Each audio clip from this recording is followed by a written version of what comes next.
At some point in time, every single rugby supporter must have screamed at the players on the field or players on the TV, just saying, "Stop kicking the ball." The simple idea that everybody thinks about is if they just keep the ball in hand, they can score more tries, right? Well, not exactly. In many instances, the principle that kicking is based on in open play is for position rather than possession. While there are some overlaps, but we'll get to those in a little bit. The simple principle around kicking in general is that if you put your team in a better position in territory where you're closer to the opposition half, there are a few things that actually happen. First important thing to look at is that you get your team into a position where the scoring opportunities become much more likely. You can either earn a penalty that you can kick at goal, or you uh, can strike from a closer position. The reverse is also true, as if you're farther away from your own try line, if you make a mistake, you don't put yourself in such a jeopardized position. So the opposition team is less likely to score. So those are two major benefits just from kicking in open play. So basically, number one, a goal is get better position. Number two is try and regain the position. The first type of kick that we're going to look at is the box kick. Very simply, the box kick is used in two instances.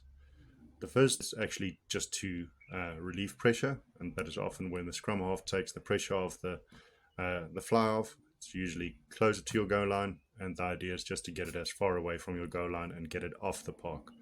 If you don't kick out, you put your team under instant pressure. So it's very important that that kick goes out. Sometimes the distance isn't great, but it's a relief of pressure from the situation that you're in.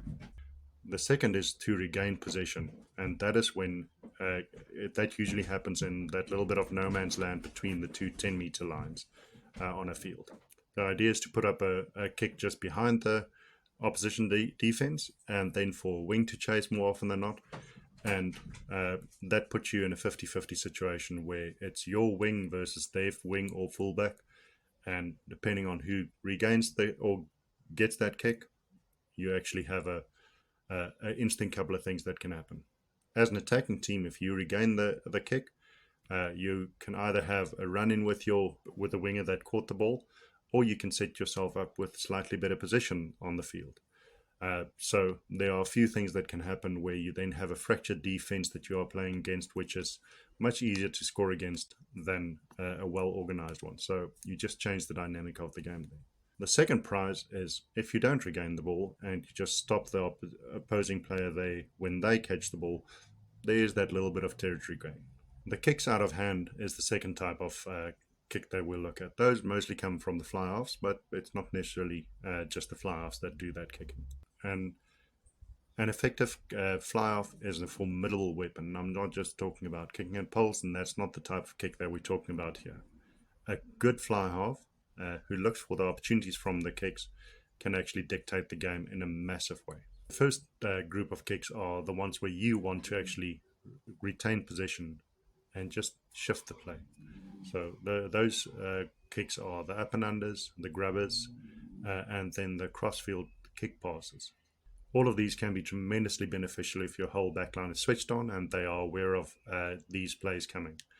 With the up and unders and the grubbers, the idea is just to get the ball behind the defensive line and then to have a situation where you've got some hard running centers going at a lone fullback. An effective kick pass is, however, one of the most effective ways to get the ball out wide very quickly, and it's much faster than putting it through the hands. This usually happens in two parts. First, the focus is on pulling in as many of the defenders as you can so that there are open spaces out wide, and you start pulling in all of the defenders closer to the rucks. Then when you deliver that kick pass, you usually have a lot of space for your winger to catch the ball and to have a crack at the goal line.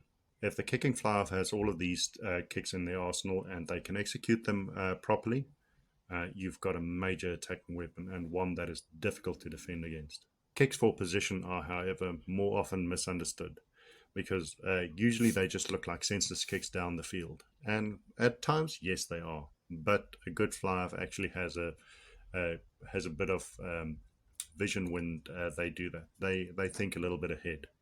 With those kicks. The most obvious kick that you can kick that is always a brilliant one is the 50-22.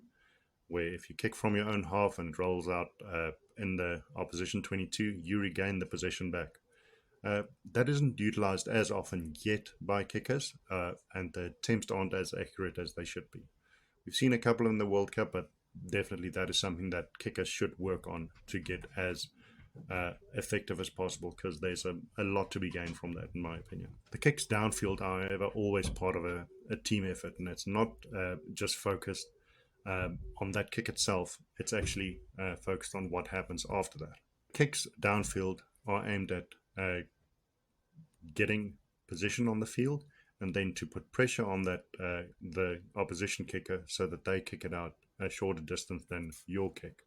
So a very simple scenario is when you're kicking from your own 22, the ball gets into the opposition 22, but you have a player chasing, and they put that kicker under pressure, and that kicker only kicks out halfway between their own 22 and the halfway line. So that net gain in terms of territory is then massive.